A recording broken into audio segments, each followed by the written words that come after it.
नमस्कार विद्यार्थी मित्रांनो, मंगलमूर्ती क्लासेस या यूट्यूब चॅनलमध्ये तुमचं सर्वांचं स्वागत.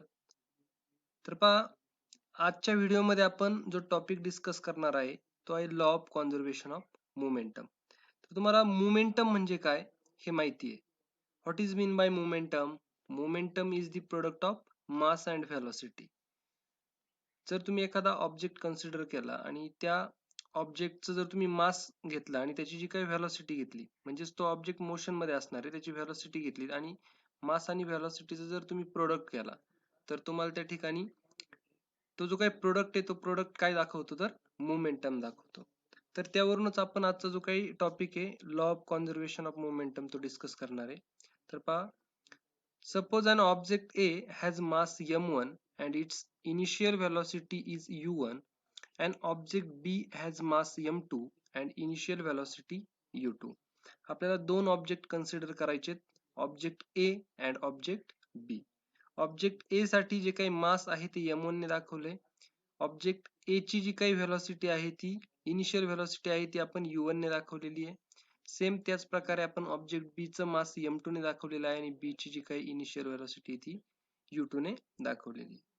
According to the formula for momentum, the initial momentum of A is m1 u1 and that of B is m2 u2. तर पहा, आपल्याला मोमेंटमचा फॉर्म्युला माहिती आहे, मास आणि व्हेलॉसिटीचा प्रोडक्ट. मग या ठिकाणी मास आणि इनिशियल व्हेलॉसिटीचा प्रोडक्ट केला तर तुम्हाला ऑब्जेक्ट ए चं जे काही मोमेंटम आहे ते m1 u1 मिळणार आहे आणि ऑब्जेक्ट बी चं जे काही मोमेंटम आहे ते आपल्याला m2 u2 मिळणार आहे. Suppose this object collide, let the force on A due to B be F1. This force will be cause acceleration in A and its velocity will becomes v1. तर पहा, हे जे काही दोन ऑब्जेक्ट आहेत, A object आणि B object, हे एकमेकांवरती आदळले तर काय होणार आहे? तर पहा, B ने जर A वरती F1 इतका फोर्स जर अप्लाय केला आणि त्या A जो काय ऑब्जेक्ट आहे त्या A ऑब्जेक्ट मध्ये काहीतरी ऍक्सलरेशन प्रोड्यूस झालेलं आहे आणि त्यामुळे त्याला काहीतरी व्हेलॉसिटी डेव्हलप झालेली, ती व्हेलॉसिटी जर v1 असेल तर त्या ए या ऑब्जेक्टचं जे काही मोमेंटम असणार आहे आफ्टर कोलिजन, कोलाइड झाल्याच्या नंतर, तर ते काय असणार आहे? Therefore momentum of A after collision is equal to m1 v1. म्हणजे ए ऑब्जेक्टचं आफ्टर कोलिजन जे काही मोमेंटम आहे ते m1 v1 आणि बिफोर कोलिजन जे काही मोमेंटम होतं ते m1 u1. त्याच्यानंतर पुढे पहा, according to Newton's third law of motion, A also exert an equal force on B but in the opposite direction. म्हणजे पहा, ज्या वेळेस दोन ऑब्जेक्ट एकमेकांवरती आदळत आहेत त्यावेळेस B ने जर A वरती फोर्स लावला तर आपल्याला न्यूटन्स थर्ड लॉ काय सांगतो? Every action there is equal and opposite reaction. तर सेम फोर्स A ऑब्जेक्ट सुद्धा B वरती लावत असतो.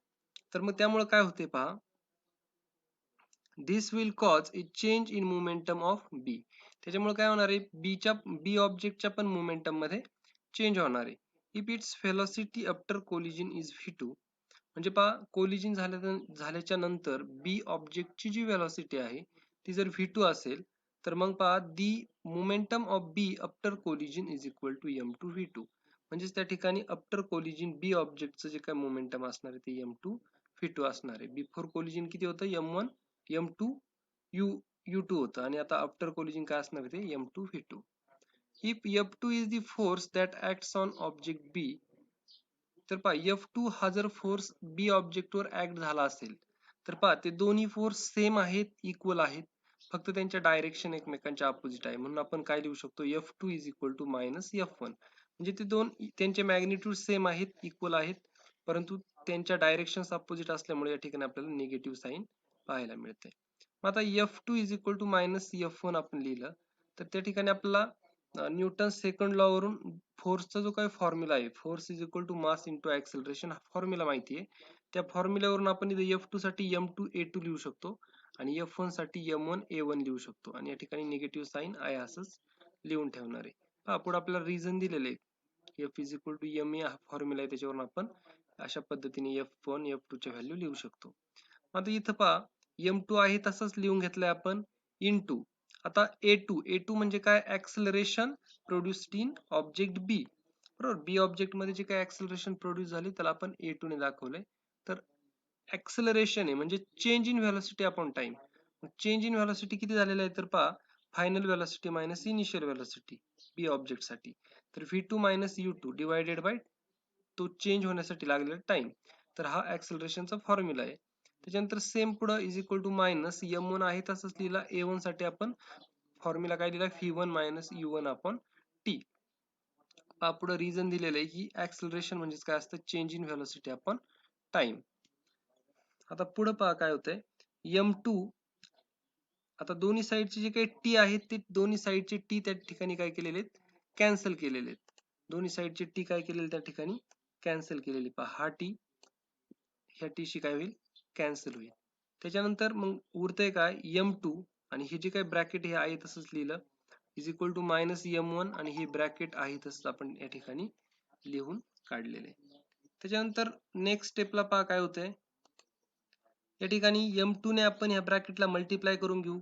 काय मिळेल, M2 into V2 M2 V2 minus M2 into U2 M2 U2 is equal to minus M1 V1 minus minus plus होईल M1 U1.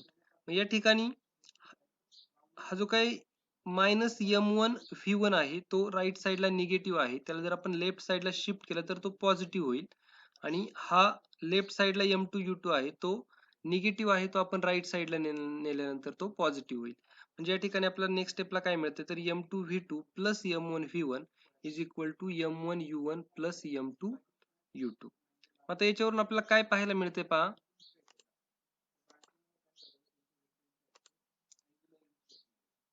तर हे जे काही M2 U2 plus M1 V1 आहे, तर ही जी काही क्वांटिटी ही काय सांगते आपल्याला, तर हे टोटल फायनल मोमेंटम आहे आणि या ठिकाणी टोटल इनिशियल मोमेंटम आहे.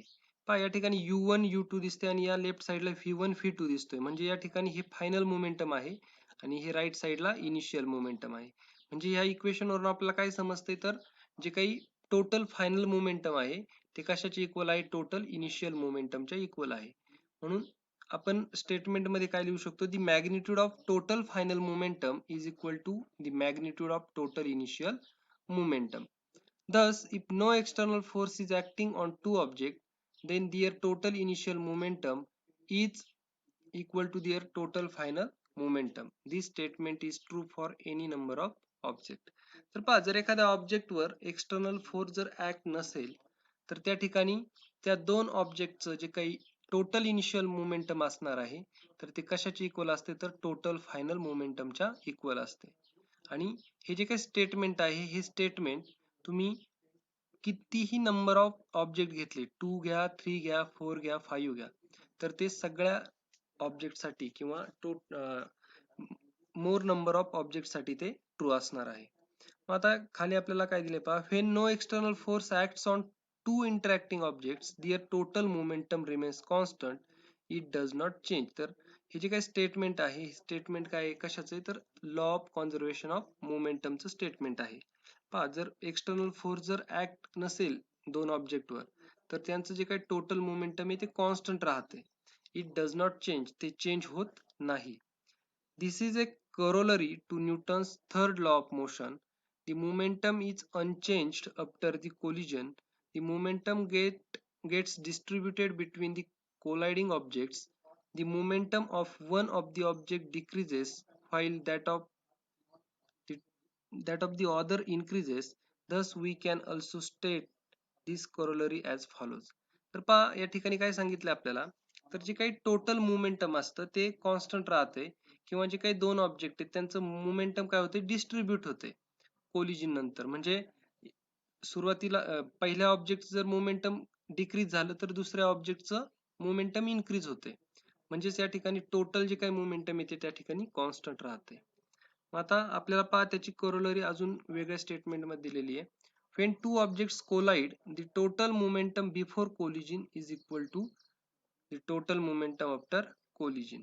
तर पहा, ज्यावेळेस दोन ऑब्जेक्ट कोलाइड होतील त्यावेळेस त्यांचं जे काही टोटल मोमेंटम आहे बिफोर कोलिजन म्हणजेच कोलिजन व्हायच्या आधी आणि कोलिजन झाल्यानंतर हे दोनही मोमेंटम काय असतात, इक्वल असतात. Next, In order to understand this principle, let us consider the example of bullet fired from a gun. तर पहा आपल्याला वर जे काही स्टेटमेंट दिलेलं आहे लॉ ऑफ कॉन्झर्वेशन ऑफ मोमेंटमचं, तर हे व्यवस्थित समजून घेण्यासाठी किंवा हे जे काही प्रिन्सिपल आहे ते व्यवस्थित समजून घेण्यासाठी आपल्याला एक एक्झाम्पल कन्सिडर करायचं आहे. तर तुम्ही काय कन्सिडर करा, एखाद्या बंदुकीमधून आपण बुलेट फायर केली म्हणजेच गोळी झाडलेली आहे. काय होतं त्याच्यानंतर पहा, when A bullet of mass m1 is fired from a gun of mass m2, it's velocity becomes v1 and it's momentum becomes m1 v1. तर पहा तुम्ही m1 इतकं मास असणारी बुलेट जर m2 इतक्या मास असणाऱ्या गन मधून फायर केली आणि त्या बुलेटची जर व्हेलॉसिटी v1 असेल, तर त्या बुलेटचं जे काही मोमेंटम असणार आहे ते m1 v1 असणार आहे. Before firing the bullet, both the gun and the bullet are at rest, and hence the total initial momentum is zero. तर पहा, बुलेट फायर करण्याच्या अगोदर गन आणि बुलेट हे दोघही काय एका रेस्ट पोझिशनला होते, म्हणजेच त्या ठिकाणी ते स्टेशनरी होते. त्यांच्या इनिशियल व्हेलॉसिटी झिरो होत्या, म्हणून त्यांचं इनिशियल मोमेंटम सुद्धा काय असणार आहे, झिरो असणार आहे. According to the above law, the total final momentum also has to be zero. तर पहा, आता आपल्याला माहिती आहे law of conservation of momentum काय सांगते, टोटल जे काही इनिशियल मोमेंटम आहे ते टोटल फायनल मोमेंटमच्या इक्वल असतं. तर मग आता आपल्याला या ठिकाणी मिळालंय की इनिशियल मोमेंटम त्या गनचं आणि बुलेटचं झिरो आहे, म्हणजे त्याचं फायनल मोमेंटम सुद्धा काय असलं पाहिजे, झिरो असलं पाहिजे. ठीक आहे, मग फायनल मोमेंटम जर झिरो असेल तर मग पुढे पहा, thus the forward moving bullet causes the gun to move backward after firing. तर ज्या वेळेस त्या गन मधून बुलेट फायर करणार आहे तर ती बुलेट सुद्धा थोडीशी पाठीमागे ढकलली जाते. This backward motion of the gun is called its recoil. तर ती जी काही गन पाठीमागे सरकते, बॅकवर्ड डायरेक्शनला मूव्ह होते, तर त्यालाच आपण काय म्हणतो, रिकॉइल ऑफ गन म्हणतोय. The velocity of recoil v2 is such that. तर ती गन पाठीमागे सरण्याचा जो काही वेग आहे, बॅकवर्ड डायरेक्शनला मूव्ह होण्याची जी काही व्हेलॉसिटी आहे, तर ती आपण v2 ने जर दाखवली, तिलाच आपण रिकॉइल व्हेलॉसिटी असं म्हणतोय. तर ती आपण कशा पद्धतीने कॅल्क्युलेट करू शकतो बघा. तर आपल्याला माहिती आहे फायनल मोमेंटम काय आहे, m1 v1 हे गन बुलेटचं आहे आणि m2 v2 हे गनचं आहे, आणि ह्या दोघांची ऍडिशन केली तर हे झालं टोटल फायनल मोमेंटम. आणि इनिशियल मोमेंटम झिरो आहे कारण दोघंही सुरुवातीला स्टेशनरी आहे, व्हेलॉसिटी झिरो आहेत, म्हणून m1 v1 plus m2 v2 is equal to आपल्याला मिळणार आहे झिरो. आणि त्याच्यावरून जर आपण ह्या बाकीच्या टर्म जर राईट साईडला शिफ्ट केल्या आणि एका लेफ्ट साईडला v2 ठेवला, तर आपल्याला v2 साठी काय इक्वेशन मिळते, v2 is equal to minus m1 upon m2 into v1. तर अशा पद्धतीने ह्या फॉर्म्युल्यावरून आपण जी काही गनची रिकॉइल व्हेलॉसिटी आहे v2 ती कॅल्क्युलेट करू शकतो. तर ही कॅल्क्युलेट करण्यासाठी आपल्याला कोणत्या कोणत्या गोष्टी गरजेच्या आहेत, तर m1 म्हणजेच त्या गनचं मास, m1 म्हणजे त्या बुलेटचं मास, त्यानंतर m2 म्हणजे गनचं मास आणि v1 म्हणजे बुलेटची व्हेलॉसिटी. तर अशा पद्धतीने आपण ती जी काही गनची रिकॉइल व्हेलॉसिटी ती कॅल्क्युलेट करू शकतो. नेक्स्ट पेजवर पाहूया आपण. as the mass of the gun is much higher than the mass of the bullet. तर गनचं जे काही मास आहे ते बुलेटच्या मास पेक्षा खूप जास्त आहे. the velocity of the gun is much smaller than velocity of the bullet. आणि त्या गनची जी काही व्हेलॉसिटी आहे म्हणजे बॅकवर्ड मूव्ह होते ती गन, ती व्हेलॉसिटी जी आहे ती बुलेटच्या व्हेलॉसिटी पेक्षा खूप कमी आहे. the magnitude of momentum of the bullet and that of the gun are equal and their directions are opposite. तर त्या ठिकाणी जे काही बुलेटचं मोमेंटम असेल आणि गनचं मोमेंटम असेल तर ते इक्वल आहेत, परंतु त्यांचे डायरेक्शन्स काय आहेत त्या ठिकाणी अपोजिट आहेत. thus the total momentum is constant. म्हणजेच त्या ठिकाणी जे काही टोटल मोमेंटम आहे ते कॉन्स्टंट मिळतंय.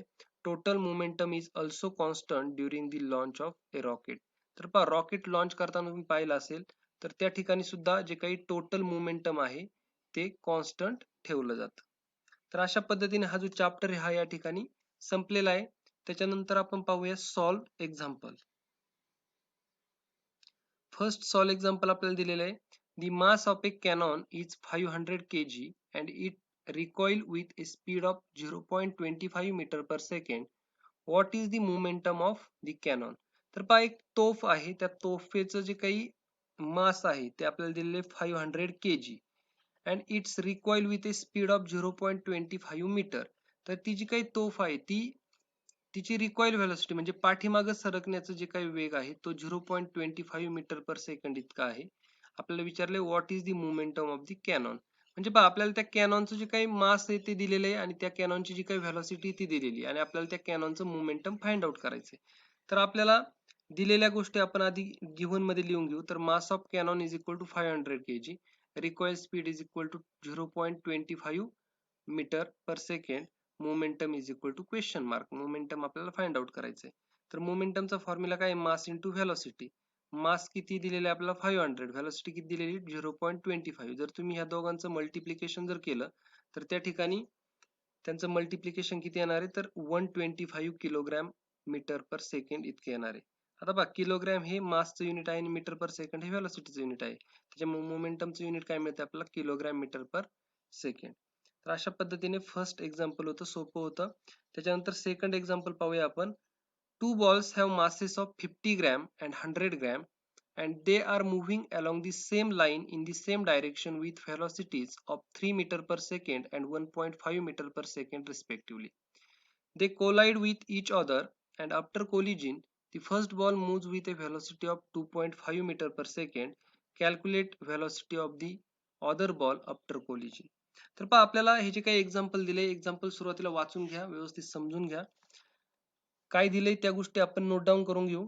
Two balls have masses of 50 gram and 100 gram. तर ते जे काही दोन बॉल आहेत त्यांचे मास आपल्याला दिलेले आहेत. पहिल्या बॉलचं मास दिले 50 ग्रॅम, दुसऱ्या बॉलचं मास दिलेलं आहे 100 ग्रॅम. तर पहा या ठिकाणी लिहून घेतले आपण. The mass of the first ball is m1 is equal to 50 gram. आता ग्रॅमचं कन्व्हर्जन आपण किलोग्रॅम मध्ये करून घेऊया. तर या ठिकाणी 0.05 किलोग्रॅम आपल्याला मिळेल.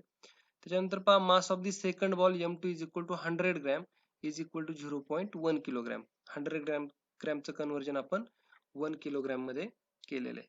त्याच्यानंतर पुढे काय दिलंय पहा, are moving along the same line in the same direction with velocities of 3 metre per second and 1.5 metre per second. तर त्या दोन बॉलच्या आपल्याला व्हेलॉसिटीज पण दिलेल्या आहेत.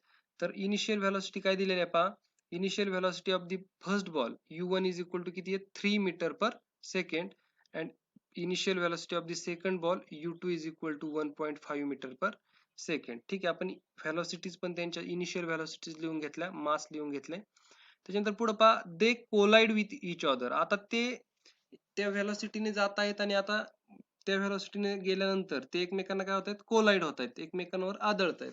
आदळल्यानंतर नक्कीच त्यांच्या व्हेलॉसिटीज काय होणार आहेत, चेंज होणार आहेत.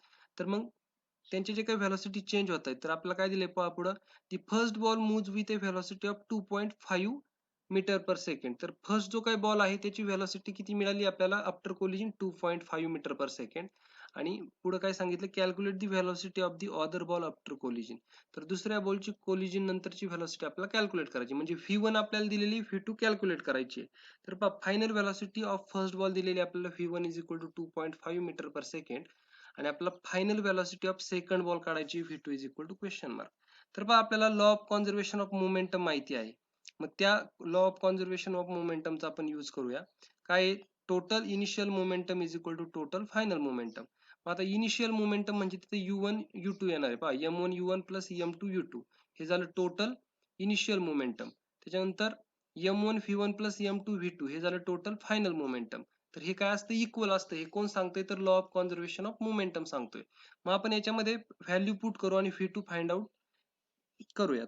तर पहा m1 ची व्हॅल्यू आहे 0.05 इंटू u1 ची व्हॅल्यू आहे 3 प्लस m2 ची व्हॅल्यू आहे 0.1, u2 ची व्हॅल्यू आहे 1.5 इज इक्वल टू m1 ची व्हॅल्यू आहे 0.05 इंटू v1 ची व्हॅल्यू आहे 2.5 प्लस m2 ची व्हॅल्यू आहे 0.1 इंटू v2 आपल्याला कॅल्क्युलेट करायचं आहे.